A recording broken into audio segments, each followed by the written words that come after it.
Welcome to Business Coaching Secrets with Karl Bryan. If you want to attract new high-end coaching clients, fill live events, and build a wildly profitable coaching practice where business owners pay, stay, and refer, you've come to the right place.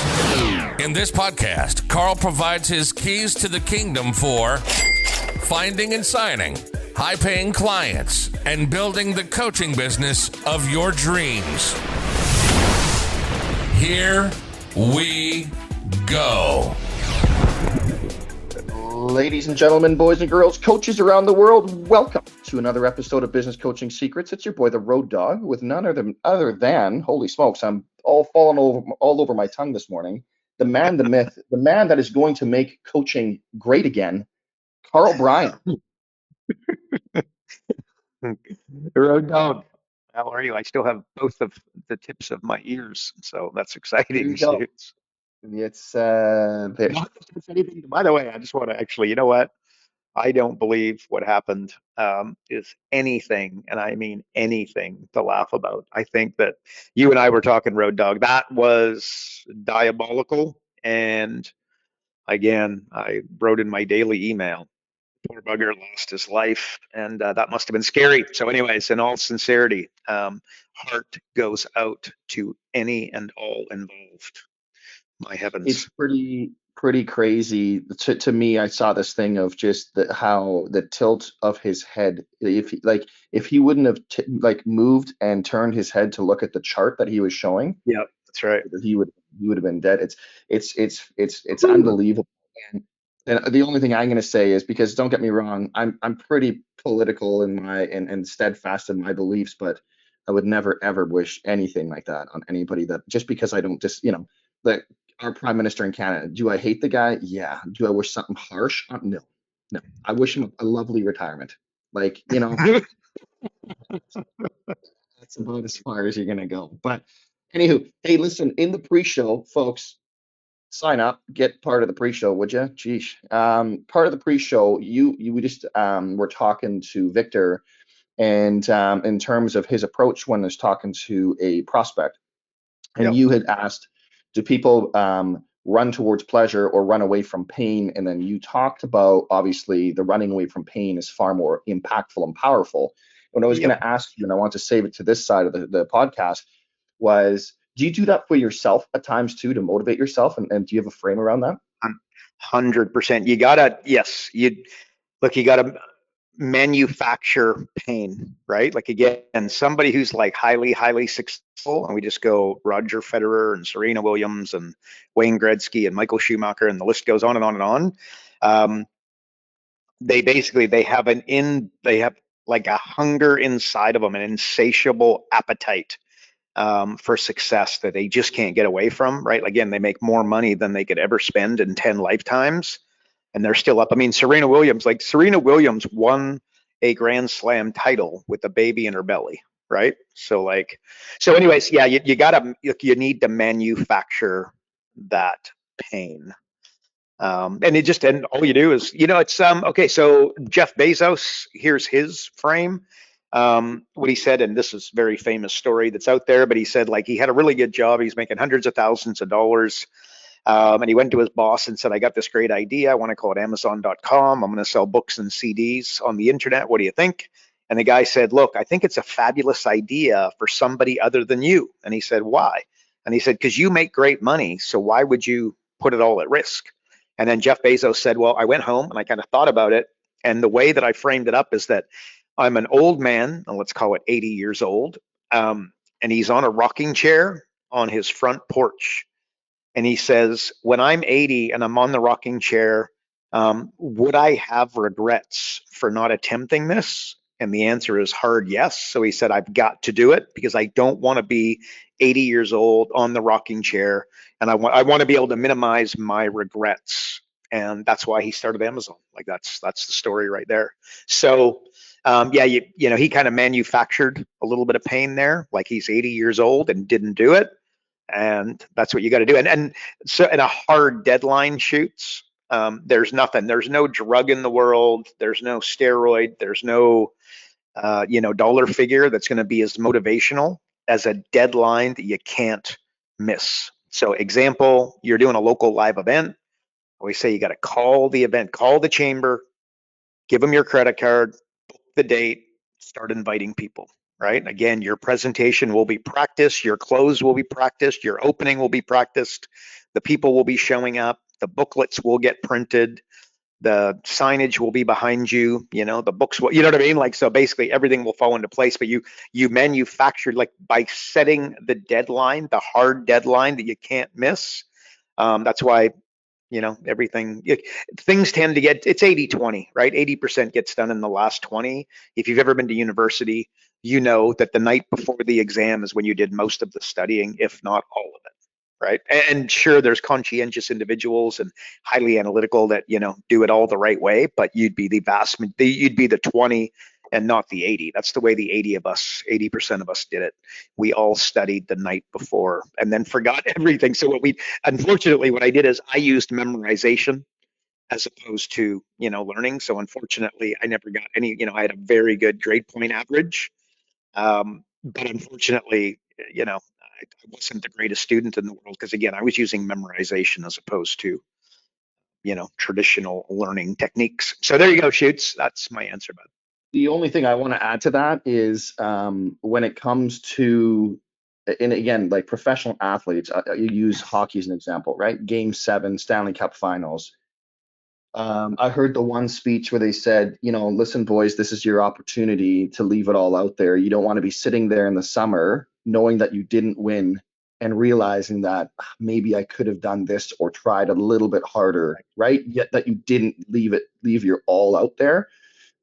Same sort of deal, right? Yeah. Sustain. Well, that's again. So, okay. So I've heard this two different ways, right? Like, you know, before, you know, let's just call it game 7 of the Stanley Cup final. And then, you know, the coaches, like, you don't want to create billboard material, right? In other words, you don't want to guarantee victory. You don't want to come and call somebody out. You don't want to, you know, you don't want anything they're going to write on the whiteboard that's going to give them an ounce of extra motivation. And then I've heard that, look, that's crazy because if you're not motivated for game 7, what are you possibly going to be motivated for?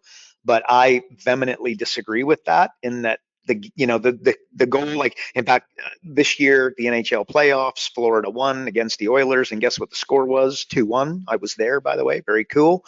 But at the end of the day, it was a 2-1 game. What, you know what I mean? The difference between winning and losing was what? Like, you know, Edmonton had all kinds of chances. They could have just as easily won the game as lost the game. So can we agree that there's a 5% difference between the two? Remember Roger Federer? He's got a thing out there right now where he's like, the games, like the points that he won, like he only won, like, I don't know what the number is, but I'm going to say like 52% of the points in his career. But he just won the right points. There's certain points that you got to win. It's certain, like, break point. That is not the average point. That's a monumental point. You got to win that one, right? So you only win an extra point. But it's significantly different when, you know, you look at the score line and it's 6-4, 6-4, 6-4, right?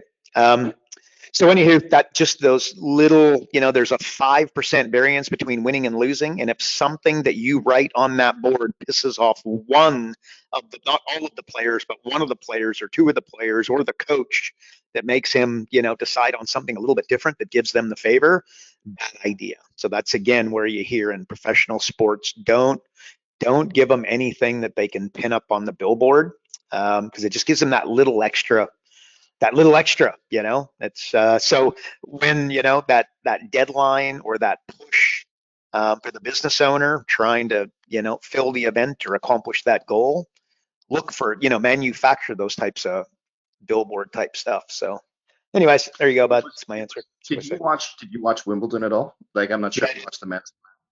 It was interesting. So this Carlos kid, right? So it's like now he's at championship point and he couldn't close. It took him forever to close it out. I'm just feeling for this kid, man.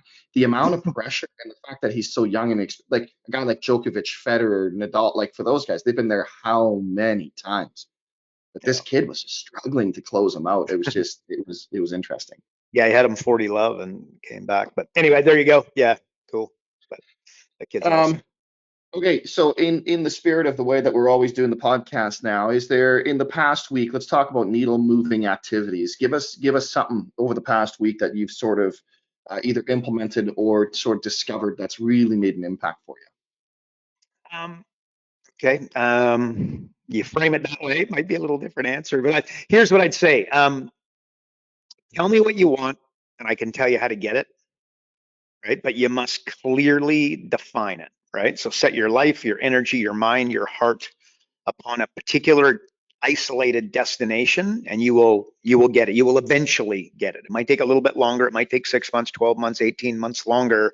But if you are clearly defined in what you want, you will eventually get it, right? And by doing this, you can accomplish more in 12 months than the average person does in 12 years, by the way. But the trick, therefore, is not in achieving goals, it's in creating them, right? So everybody knows that, but they don't do it. Have you done it? Open up your wallet. Can I look at your goals? The password on your phone. Is that, what I mean? Does that mean that password on your phone, make it mean something? It's a week, daily, weekly, monthly, annual income goal, as an example. It spells out, the goal that you're trying to achieve. So again, so everybody knows it, but my experience is that people do not take the time, clearly define them, and then write them down. It's like you jump on a plane, they would never leave the airport without a city and an airport clearly defined. A car manufacturer would never open the doors if they didn't have a car, or certainly like a product to sell and then ultimately deliver to the customers, right? It's, hockey, talking about that a second ago. It could not be played properly without a goal net, right? Football couldn't be played without a goal line. And then remember, we play road hockey, and like we literally just put up, we put 2 rocks, we put a cheap net up. At the end of the day, we can't play hockey without a net. And then you can't play football and just think recreationally on the playground. What do you need? You need a goal line, right? So if you were to walk in, look, you're going to walk into the cockpit of a plane, and then you ask the pilot the destination. He would tell you in exact terms and without hesitation. And by the way, and so could the entire crew and the co-pilot, and not to mention the plane software that would also have it set, but everybody would be on the same page with the same airport, the same city, the same destination, right? And the pilot knows that it can't land in 2 airports, right? They can only land in one. So what's the secret? It is clearly define the destination, and then tell everybody around you, specifically your staff and potentially your clients, depending upon the type of business and what you got, but clearly define the destination, right? And also, and more importantly, or maybe importantly, the pilot knows that he won't be able to see the destination for like 98% of the journey.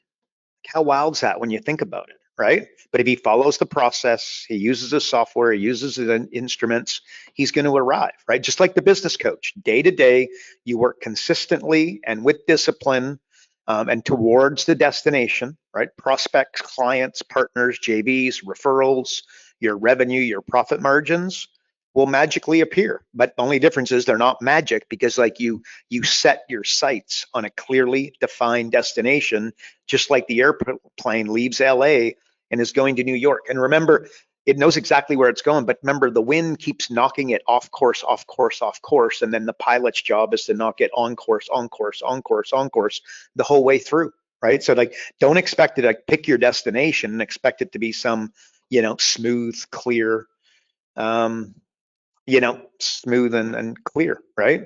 So, okay, so let me just, so if I were to challenge you, Mr. Business Coach, and then you were to challenge your client, Mr. Chiropractor, Butcher, Baker, Candlestick Maker, can you clearly define your destination in one clear, simple sentence?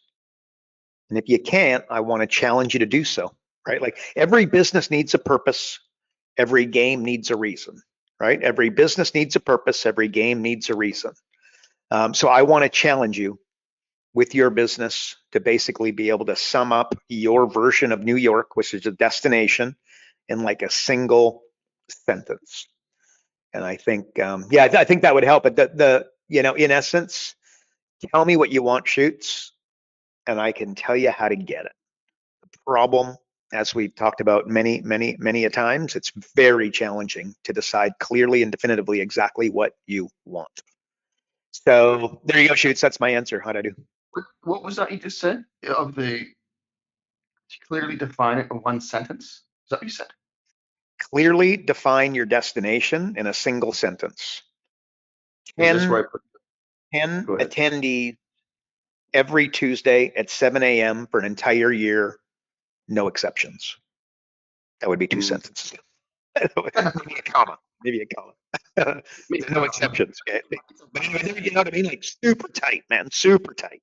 Because we both know if you put 10 people in a room every Tuesday at 7 a.m., hell or high water, advance, not retreat, angry, not, get pissed instead of getting sad.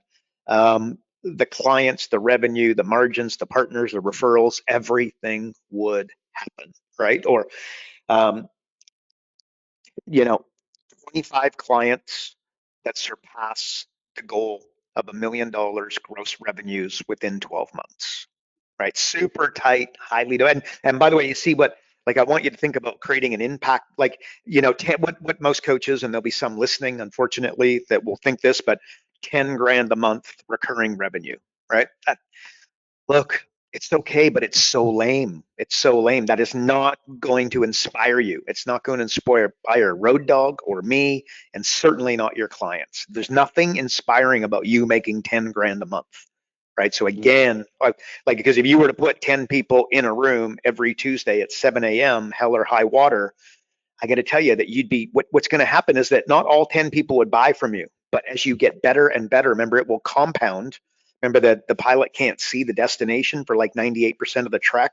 It's the same thing with your presentation. You'll be the frog in the water, but your presentation will get so much better, so much better, so much better, so much better, so much better, so much better. By the end of the year, people will be coming just like, oh my God, what this gal, or what this guy delivers in 2 hours at a free presentation is so unbelievable that I refuse to not send my son, send my daughter, send my nephew, send my grandma, my grandpa, my mom, my dad, my best friend, my colleagues, etc. The accountant. Anyway, so that's what I mean. Tight, tight destination. And again, so domino. Remember, there's it's Gary Keller and the one thing. What's the one thing that would knock over all the other things? And I know, like in your world, Road Dog, right? And like lots of others, like a presentation every week at 7 a.m. at the chamber, it'll knock over a lot of those other things. So that's my answer. Yeah, what's interesting with that before I move on is I guess a lot of people, including myself in the past, and maybe even a little bit right now, would go, yeah, but KB, that's not really like, that's not so altruistic, and that's no, like, I'm talking about just doing an event. Like that's not inspirational or motivational. That's not serving a higher purpose. But what you're saying is, yeah, it is. Because if you do that, you get to do, as a result of that, look at all the other dominoes. Look at everything else. I just want to make sure, Shoots, but what you just said a minute ago, and I think, like you said, run an event, and I said run an event every Tuesday at 7 a.m. for the entire year, come hell or high water, no exceptions. Like, you know what I mean? Yeah. There's the unlock. Like, you know what I mean? To run an event, that doesn't knock over all the other dominoes. Run 52 events in 52 weeks, your dominoes are over. Right. But Interesting. But okay, so Shoots, let's go. Why don't they do it? Because remember, when you play Monopoly properly, halfway through, you feel like you're losing, right? When you double a penny every day for 31 days, you got 10 million bucks. But the problem is it's day 12, 13, 14, 15, 16 for forever. And it's not, do the math, and day 12, 13, 14, 15, and 16, it is not exciting in any way, shape, or form. So your 13th event, your 14th event, your 15th event, it's not, if you don't, you know what I mean? You're still the frog with the water warming up, but you're getting there. You know what I mean? You're getting there. So love it. Love it. Hey, on kind of in the same vein, right? And it's funny because by me saying doing a event, like that's getting lucky, right? You always used to say you can get lucky and make it, but you can't get lucky and keep it. Okay, let me repeat that because I botched the hell out of that. You can get lucky and make it, but you can't get lucky and keep it. And I just wonder, do you have any sort of practical examples of that? Like, especially, more for the audience of a business coach listening right now? Um, yeah, good question. Well, first of all, I just again, I'm a tax. The number one expense in my life, Road Dog's life, your life, and everybody you know's life is tax. Okay. I saw something on the weekend. Elon Musk, I don't know, like he put something out there that he paid like $11 billion in tax or something, and somebody's having a go at him, right? Like as though this isn't enough because he makes so much money. It's just like, oh my freaking heavens, like you're just not going to keep all the people happy all of the time. Let's put it that way. But anyway, so tax is a framework. So, well, look, literally in the last 10 days, I spoke to a kid that I mentor a little bit. He makes $3 million a year playing pro hockey in the NHL, right? So he lives in Canada. So if you do some real quick math, he plays about and again, these are loose math here, right? But he pays about 1.2 million in tax, and that leaves him 1.8. Okay, he's got to pay his agent about 300 grand. He's got to pay his trainer, his carers, his manager. Let's call that 300 grand. So that's 3 and 3. That's 6. 1.8. So that leaves you with 1.2. Right? How am I doing? He made 3. He's left with 1.2. Which, by the way, that will be. You take professional athletes, take their salary, go 33% of it, and that's what they are left with. And again, it goes up, it goes down, to do. But that generally, this is what you're looking at, right? So he buys a house. He's got 1.2 left. These are loose numbers, but not overly inaccurate. Okay, in case you're not familiar. So he buys a house. He pays off his parents' house. He lives large. Why? Because he's buying his buddy. Like when you're the pro player, I got to tell you, you're at the bar. Believe me, you just end up buying drinks for everybody. That's the way it goes, right? And then he buys the Lambo. He buys the Range Rover. Maybe he buys both, by the way. Happens a lot. But like after that, you literally have nothing left, right? And it would be like more common than you think. Again, the kid's making $3 million a year. You think he's living large, but you live large, it could go up in smoke, right? So instead of that, and the kind of conversation that we had, it's like, look, the trick, okay, what the big boys do, and let's call the big boys Warren Buffett and the lads, they want their earned income to be zero, right? How do you do that? You live like a pauper to build your wealth when you're early. And by setting your destination of New York in your airplane's software and telling everybody around you what your goal is, suddenly you would all of a sudden have a better story around not shouting the drinks and the bar, at the bar to do. Not that you can't live a good life, by the way, but let's just assume live like a pauper and build your wealth, right? So here's the conversation I had with him. He said, you made $3 million of earned income. He's still going to have to pay his agent, his manager, his cares, right? What did I say? That was going to be 300 each. So that's 600. So that would leave him 2.4. Invest that into real estate. Of course, you could invest into business as well, which could debatably work much better. But remember, the guy's a professional hockey player, and he should be concentrating on what? And that is, professional hockey. And if you understand, real estate is obviously I'm not going to call it passive, but it's a lot less, you know what I mean, difficult to run than like what a bar. Like, here's what hockey players do: they go and buy a bar, like it's a good idea, right? Horrible idea that ends very, very poorly a lot of the time. But anyway, so let's assume he's not going to go into business; he's going to go into real estate. Okay, so he's got 2.4 million. That would buy him about $7 million of real estate. And all you do is take the number and multiply it by 3, and you'll be close. And it depends on where you live and the banking, et cetera. But just follow me here, right? So he's got 2.4 out of his 3. He buys $7 million of real estate, right?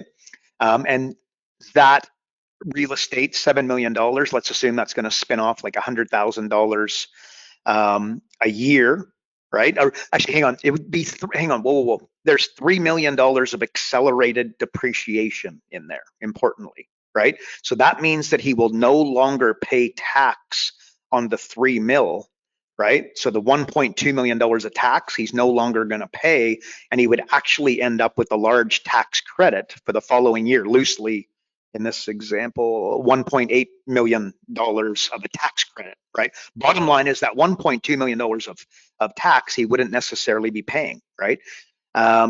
So he's got $7 million of real estate, which would spin off about $100,000 of recurring revenue. Let's assume he's going to buy an apartment building, which is multifamily property. We touched on that a little bit last week. Do that again in year 2, and he's now got $14 million of real estate, $200,000 of recurring revenue. For how long? And the answer would be for the rest of his life. Because remember, old money equals never sell. Old money equals never sell. You introduce me to a family with old money, and I'll introduce you to a great-great-grandfather that never sold and a great-great-grandmother that never sold. That's the hack, right? So anyway, so plus the properties will likely double in 10 years, right? So he bought $7 million of real estate. He did that twice. That got him to $14 million. In 10 years now, roughly, he's going to end up having $28 million of real estate. Let's make that 20 for the naysayers listening that go, that's not going to happen. But again, do your own math over the last 100 years and see what happens to real estate every 10 years. It roughly doubles. So he's got 2 years of sacrifice, and he's got tens of millions of dollars of real estate for the rest of his life, right? So, and again, but if he wasn't clear on where he wanted to go, and should he do that in the first couple of years of his career, which by the way, he's not going to necessarily get him paid $3 million unless he's a superstar in ice hockey, and in football and baseball. It'd be a little bit different in basketball. But that, and by the way, he could do that with stock options, topic maybe for another day if he were to go into business. But here's so hopefully what you're seeing is that he was making $3 million, and instead of keeping one, he went and bought $7 million of real estate and ended up with a big fat tax credit of about $1.8 million for the following year by taking some accelerated depreciation. And if you don't understand depreciation, that is literally the superpower of a good accountant. That is why big dogs in real estate, like they never pay, they don't pay taxes, because again, one of the ways they do it on a non-cash expense, which is depreciation, right? So anyway, so okay, now that might be a little bit of a outlier of an example of a kid making $3 million a year playing hockey, but your business owner, okay, can they do that with real estate? Like, one of the things you want to think about doing is taking on clients that have real estate. Think of a daycare, think of an auto body shop. Maybe it's a landscaper that has, like, CapEx, like it's actually got, lawnmowers in place. It needs to store everything of a nighttime, the trucks and the machinery and whatnot. Okay, so they can buy rather than rent the property, they buy the property, right? Right off the depreciation, going to lower their tax position big time. And they can potentially do it a couple of times. Again, like the restaurant. Instead of renting the restaurant, why don't they buy the piece of real estate? Like one of my favorite restaurants here that I go to, it's like a little house, right? And then we go in and we order pizza, like it's a house, and they just turned it into like a pizza place, a restaurant, right? Well, so you buy the real estate, you build up the business, you sell the business, keep the real estate, and now you've got a renter for how long? And the answer is debatably for the rest of your life, right? So anyway, so that could be like, you can get lucky and make it. You can, you can't get lucky and keep it. Tax. That's what I would be. That's what I would say, Shoots. And again, high-end examples there, but just, you got to learn this stuff. You got to study this stuff. Some of what I would have said to some people listening, like, again, it's like Chinese arithmetic, but there's nothing complicated about it. It's, you know what I mean? Instead of living large and spending as, I always talk about the guy, a guy makes 80 grand a year and, all of a sudden starts making 140, and he or she starts the flying first class, buy the expensive brand new BMW, the boat, the fancy Range Rover, etc. And it's like, well, the same example watered down for the hockey player is for the business owner as they start to make more. Like, one of the eighth wonders of the world is that expenses have a way of crawling up to revenue. You gotta not let that happen. So anyway, Shoots, what do you think? How is that? That's an example, man. Tax. He's the Dave Ramsey. Watch out, KB's coming for you, bud.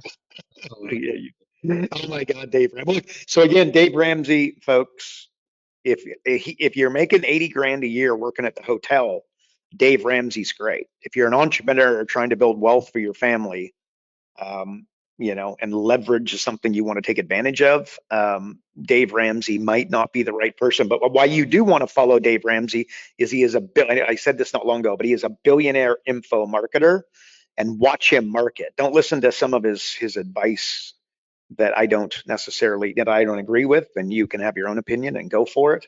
But watch the way he markets, because he's a freaking machine. So yeah, there you go. What's your other buddy there? What's his name? Sam something. I think he's serving life sentence in jail now. Hey, speaking of Bitcoin, we you used to have like it was like the Bitcoin moment with Carl, and we haven't had that in a while. So why don't we talk about Bitcoin? Someone's been asking, and is Bitcoin? I think it's actually up today, but is Bitcoin going to zero? And is it? And just this is a quick add-on, just because I want to do it for the conspiracy theorists out there, because I don't know, it could be right. Is it all controlled by Putin? Your turn. Did somebody actually send that in? So is Bitcoin going to zero? Is that the question? Is that what somebody said? Someone's asking, is Bitcoin going to zero? Yep. There you go. Cool. And it is Putin, by the way. Let's go to the next question. No, look. So okay, Bitcoin. At the end of the day, it's an investment, and you need to see it as such. Very risky one. Just like the stock, you don't look at the price of a stock, right? That's not how. You don't want to look at the price of Bitcoin. You want to look at the regulation. What's the regulation doing? And I can tell you that not long ago, is Bitcoin going to zero? Let me tell you, my hard answer is no. And when they approved the Bitcoin ETFs, right, exchange traded fund, right, that ship sailed. So I have no idea, and you should listen to people much, much smarter than me. And there's people much, much, much smarter in all things, but this specifically than I. But I've been talking about this for a decade, and you're right. We used to talk a little bit about this back in the day, but I wrote an article that literally, I don't know, it was you could see it online there, just Karl Bryan Bitcoin or something like that, and it would come up, and I wrote an article about it. What Bitcoin, Bitcoin for business coaches and business coaches in Bitcoin, something like that. I mean, that was literally years and years and years and years and years ago. So my mail says it's here to stay, but price is going to fluctuate wildly. And just because it's here to stay does not mean, I'm not saying it's going to 500 grand and then $1 million. And I'm also not saying it's, I don't know. You know what I mean? It's one of those things. So anything that you would invest in Bitcoin, be willing to light on fire. But if you dollar cost average it, which is quite simply take $100 a week, $1,000 a week, $10,000 a week, whatever your appetite, and buy every single week. What happens is when it's up, you buy poorly, and when it's down, you buy well. And that's Warren Buffett 101. You'll dollar cost average it. You'll end up with that median amount. You get started straight away, and I think you'd do well. But I'll tell you this. You talk about earlier, like you got to manufacture that. You wouldn't. I would imagine you would not want to know that Bitcoin went to $1 million and you missed out entirely. That would probably keep you awake at night. So I'm going to say that you should dabble in it a little bit so that you don't miss out entirely, because that might keep you awake at night. That's my answer, Shoots. How'd I do? Okay. So Putin not going to zero. Got it. Okay. Yeah. And by the way, Shoots, it needs, and sorry, can I just finish? And it needs utility, right? So to this day, what I really see is the unlock. Bitcoin, or not cryptocurrency in video games. If that's not a match made in heaven, I don't know what is. Alex Becker talks about that all the time. But I just, crypto and gaming just seems like such a perfect match.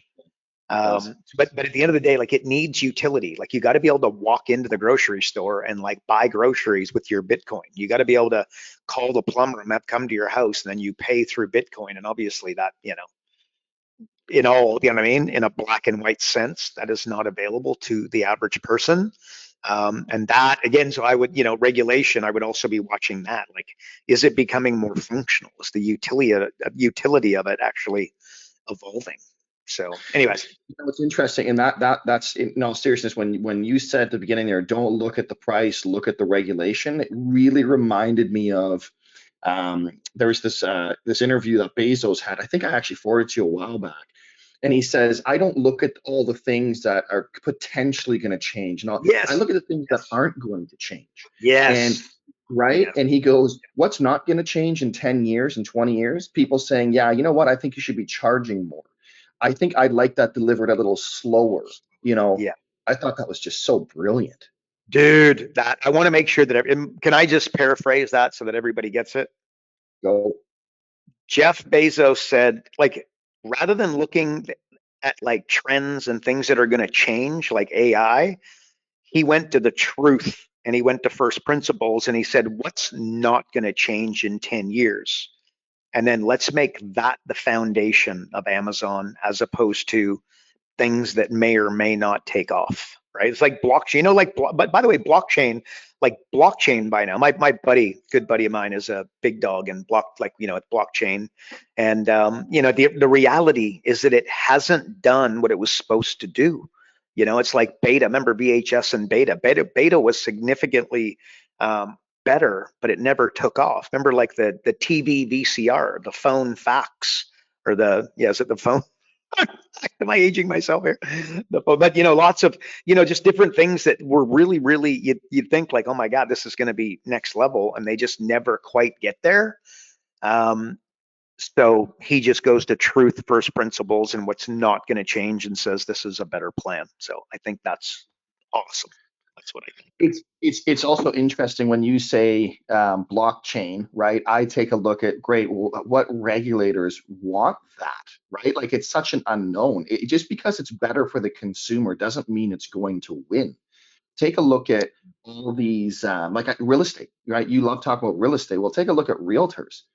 Is it fair that realtors make what they make when you can actually legitimately, we have the technology that, and with AI, realistically, that you could bid, you could close deals, you could have contracts drawn up, but yet somehow we're still fricking using realtors and paying them probably way too much. No offense to the real estate industry, right?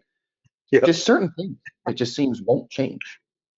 What did you text me the other day? You're like, there's no way we have any realtors listening Yeah. in. We rail against them so hard. Poor bugger. Oh, it's unbelievable, right? But anyways, hey, listen, let's switch things up.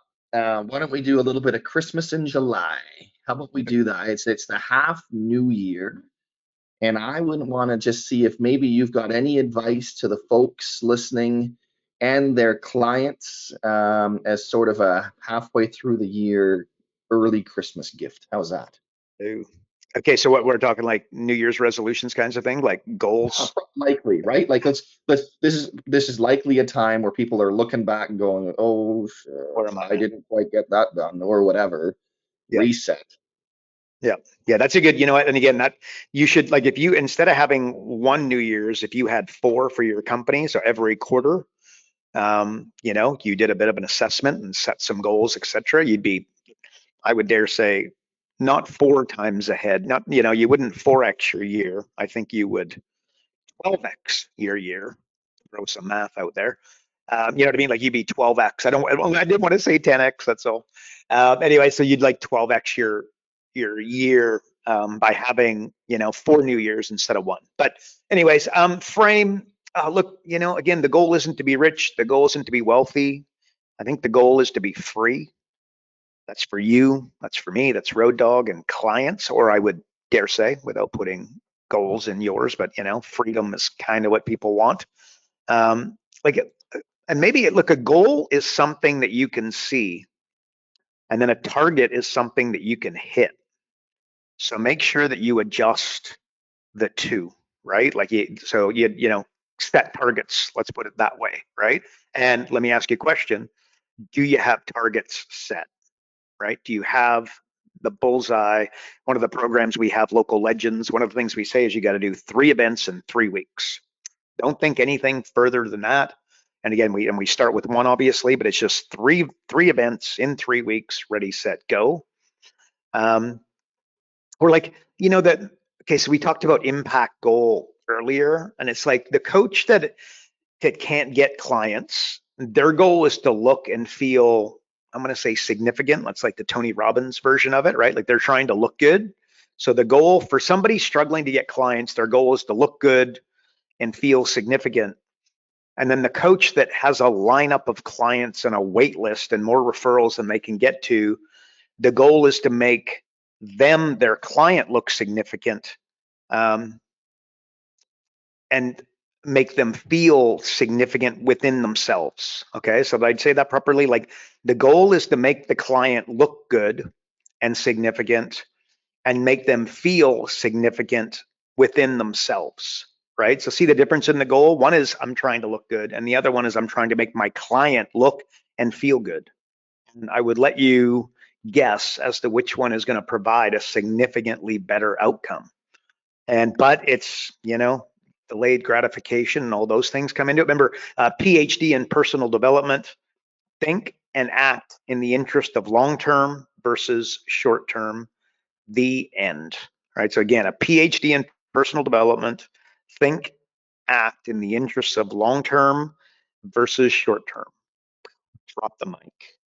Right. And accept. Okay. So if you're gonna, like, the one thing, if you're doing this quarterly, you're doing this biannually, you're doing this annually, you got to accept, and your client needs to accept, and you need to help them accept that predictable bad things will happen. And what do? They're going to derail you, and they're going to derail your clients, right? Like, they are coming. So have a plan. In fact, I wrote on my my Facebook, personal Facebook wall or whatever, when a guy meets a girl, his friends ask, what does she look like? When a girl meets a guy, her friends ask, what does he do?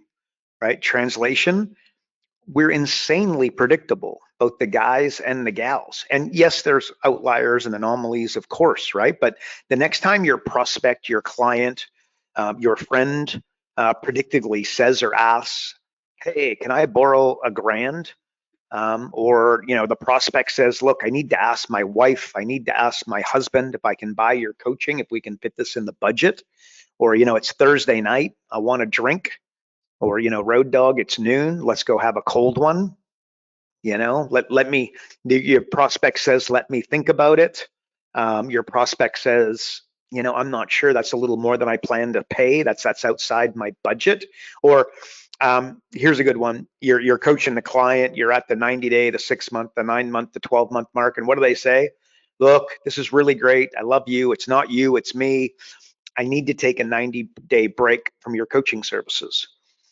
If that catches you by surprise, your stoicism and your ability to plan are freaking horrible, right? If you can't predict that before you even start this company, you're crazy, right? So you need to be ready for that, and you got to have a plan. And, and again, what is that predefined plan? What is that predefined script? What is that predefined process to combat when they either, give you the objection or, call and say, I want to pause for 90 days, right? And by the way, what do you think happens on day 91?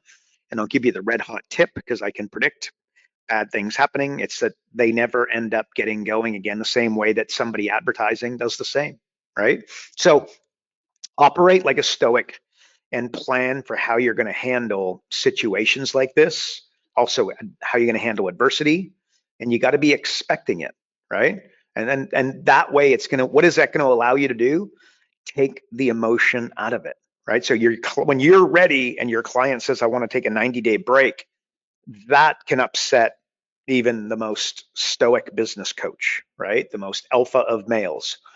But if you're ready for it, let me tell you, it's going to be a lot easier to take the emotion straight out of it, right? And by the way, that I would also dare say rules. I've talked again, first principles of hockey, rule book. First principles of baseball, rule book. First principles of Wimbledon, tennis, kids tennis and Wimbledon, they fundamentally, they have the same rule book, right? So, just begin, Stephen Covey, 7 Habits of Highly Effective People, right? One of them. And by the way, that book is just 7 mental models, to be clear. Begin with the end in mind, right? So define your goals and your purpose in life or for your business, and use them as a guide to make decisions and prioritize your actions, right? But again, if you don't take the time to define your goals and the purpose of your business and the purpose of your life, it's going to be really easy to be that guy that if you don't know where you're going, any road will get you there, right? Like if you don't have the destination defined, there is no off ramp. And that means you just go around and around and around and around and around she goes. Do you want that? And I would imagine not, right? So by having that, it makes your decisions a lot easier. Like if your goal is to do one event every Tuesday at 7 a.m. at the Chamber of Commerce for an entire 52-week, come hell or high water, no exceptions.